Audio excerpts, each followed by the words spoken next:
Como é que você enxerga a ansiedade? Da onde ela vem?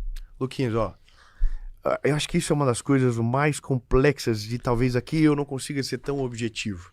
Porque veja, se nós temos um mundo onde existe uma ansiedade tão aguçada e gerando outros milhares de problemas, síndrome do pânico, depressão e mais um monte de outras coisas, a gente precisa entender o que está acontecendo de errado antes do problema, sabe? É que a gente olha, tem o diagnóstico, tenta curar, mas a gente tem que entender a causa. O porquê que isso está acontecendo. E aí você dá uma olhada rápida. Dá uma olhada rápida no mundo.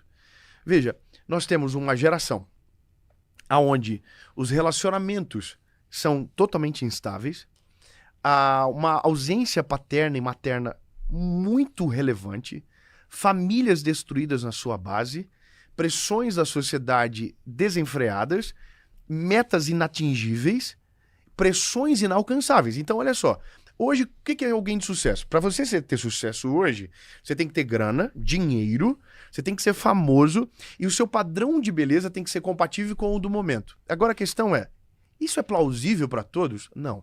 Só que se eu coloco que isso é a meta de sucesso e eu não falo que de verdade é o sucesso, eu estou colocando na cabeça da minha geração que se ela não está vivendo o que eu estou falando que é bom, você é fracasso, você é um fracassado. Então hoje o que me incomoda profundamente na minha geração é porque estão mentindo sobre sucesso. Mano, eu falo uma coisa assim do fundo da minha alma. Eu, graças a Jesus, eu posso dizer que o Senhor abençoou a nossa casa, eu moro num lugar maravilhoso, eu moro numa casa boa, tá tudo perfeito. Mas o mais importante é a minha esposa e os meus filhos. E nenhum deles está comigo por conta da casa, do carro, do relógio, da camiseta, da roupa, do meu... Não, não, não, não. Não tem nada a ver com isso. Pelo contrário, os meus filhos, se eles puderem ter eu 100% dentro de casa com eles o dia todo, eles vão querer. Não é o dinheiro. Ou seja, a gente está apontando para um lugar que é instável, uma corrida injusta, e que às vezes está colocando na mentalidade, na cabecinha dos nossos jovens que isso é vencer na vida. Sabe o que é vencer na vida? É botar a cabeça num travesseiro de R$ 20 e ter o sono mais profundo do que tem milhões debaixo do travesseiro. Isso é paz. Paz de verdade é você voltar para sua casa e a sua esposa amar o que você é, não o que você tem na conta. Paz e sucesso de verdade é os teus filhos desejarem a tua presença mais do que a mesada que você tem para dar para eles. Isso é de verdade. E isso tem muita gente que sacrifica em troca daquilo que é passageiro e não tem sentido real. Então essa ansiedade da nossa geração está muito conectada às mentiras que eles estão acreditando. Então, se eu pudesse dar um conselho, é: você não precisa do que você acredita que precisa. Na maioria das vezes, o mais importante você já tem e está sendo esquecido e apagado, sabe? Então, a maior alegria da minha vida é a minha esposa e os meus filhos, e é gostoso morar bem, mas se eu morasse no mesmo lugar e eles não tivessem do meu lado, seria o pior lugar do mundo para se estar. E essa é a questão que as pessoas não entendem.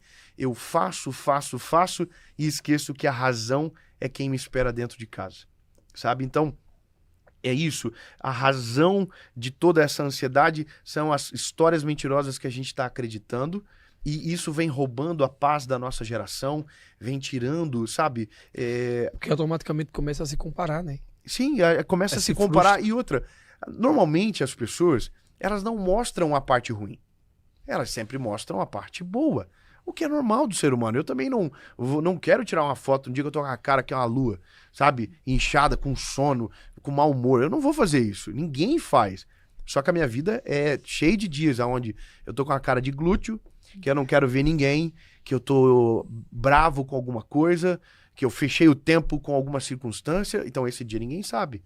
Então a pessoa tem a tendência de olhar e pensar que a minha vida é o podcast. Que eu vivo aqui. Nossa, eu vou daqui, vou para outro programa. Não, eu não dormi direito essa noite. Eu dormi mal. E isso também faz parte da minha vida. Só que as pessoas não sabem. E esse é o problema. Não precisam saber. A gente precisa entender o que é de verdade e focar naquilo que, sabe, de certeza vai trazer paz para o meu coração. E aí as ansiedades, Lucas, elas vão sendo aplacando quando as metas se tornam justas. A ansiedade vai ficando, sabe? Ela vai morrendo quando eu aprendo a confiar que Deus está realmente no controle da minha Tá vida. trabalhando. Que Ele está trabalhando enquanto eu durmo, sabe? Que Ele faz aquilo que eu não tenho poder para fazer. Que Ele vai além daquilo que eu planejo. Eu e a minha esposa mesmo, todas as vezes que nós estamos fazendo os nossos planos mirabolantes e que a gente está começando a querer ficar ansioso, a gente diz pro outro, vamos parar? Vamos parar porque a gente vai passar vergonha. Quando o Senhor fizer, vai ser tão diferente e maior do que a gente planejou que não tem nem graça a gente perder tanto tempo fazendo o que a gente está fazendo. Então é como se Deus às vezes dissesse, sai da minha frente, deixa eu trabalhar, deixa eu fazer, eu sei o que é melhor. Então essas metas mais justas, uma vida mais consciente com realidade, isso eu não estou dizendo que você não pode sonhar, não tem nada a ver com isso. Tem a ver com as pressões que estão dizendo para nós. Todo mundo tem um carro importado, todo mundo anda de avião particular, todo mundo tem uma casa. Não, Melinda, o mundo tá cheio de dublê de rico. Tá cheio de gente contando números mentirosos. Total. Tá cheio de gente contando mentira. E a gente tá achando que aquilo ali é maravilhoso. Vai pro bastidor. Quantas vezes eu recebi mensagem de madrugada de pessoas que têm muito dinheiro e que todo mundo quer ter a vida dele. E eu fico pensando, nossa Deus, eu não trocava a minha vida um segundo pra ter esse tipo de coisa, sabe? Sim. Então, a gente olha para as metas, olha para aquilo que está no background e entende a razão. Como que eu resolvo? E isso é o que a gente deseja saber. Tem, né? tem gente que é só rica de dinheiro, né? Vê uma aguinha para mim, por favor. A gente conhece um monte de gente que Só é só tem rica. dinheiro. E a gente tem muitos amigos no meio, inclusive. E uma coisa que eu sempre falo, eu queria que todo mundo tivesse dinheiro para saber que dinheiro não é o suficiente para você ser feliz. Oh, que bom ouvir de alguém rico. Né? Porque eu falo, ninguém acredita. Tem Não, que ser mas você que falando. bom, porque mas eu só vou entender isso. Brincadeira, tô brincando. Mas eu só fui entender isso quando eu fui ter. É, mas Porque todo antes, mundo... quando eu não tinha dinheiro, eu ficava assim, me comparando também automaticamente. Eu dizia, Mas todo mundo se que eu tá ouvindo tivesse o você tá carro dizendo, do ano- pensa a mesma coisa. Ele diz porque é rico, é fácil. Não é isso aí. Acredita no que o Lucas tá falando, então. Não, muitas vezes eu já entrei Acredito. no meu carro de luxo e na minha casa e veio os vazios, veio questionamentos, veio dúvidas, veio ansiedade, coisa que o dinheiro não compra. Porque se eu não buscar meu Deus, meu Jesus assim, eu vou ficar totalmente perdido, vou ficar totalmente sem a paz e a felicidade que de fato eu preciso, né? Que a gente precisa. É que assim, ó, não tem a ver com o dinheiro. Você pode não ter o melhor carro, não ter a melhor casa, como você também pode ter o melhor carro e a melhor casa e ser feliz. Porque o resultado não é o mais importante é o que está dentro do nosso coração. Então, esses dias, por exemplo, eu tive uma matéria com a Eliana, foi na nossa casa e tal, e eu levei ela para conhecer a kitnet que a gente morava. E eu fiz uns stories uns dias antes e alguém comentou assim, foi lembrar de quando era pobre, né? Ou seja, o que ele estava dizendo? Foi lembrar de quando você era triste ou... Vou ser mais claro por causa da resposta. A resposta é, eu não fui lembrar de quando eu era pobre. Eu fui lembrar de que quando eu morava naquela kitnet, que eu, quando casei com a Paulinha, fui morar, eu era tão feliz Sim. como eu sou agora. Porque não tem a ver com o invólucro, sabe? Tem a ver com aquilo que tá aqui dentro. É a paz que excede todo entendimento. E aí, lindo, você vai lá no sertão do sertão do sertão, entra numa casinha simples e você recebe uma aula de paz, uma aula de felicidade. E você diz, como que essa pessoa que não tem água encanada, que não tem luz, consegue ser tão feliz? É porque o segredo não é o que tá fora, é o que tá dentro. E existe um vazio dentro do homem, e eu aprendo isso desde quando eu era criança, que é no tamanho do Senhor Jesus, e é só Ele que pode preencher.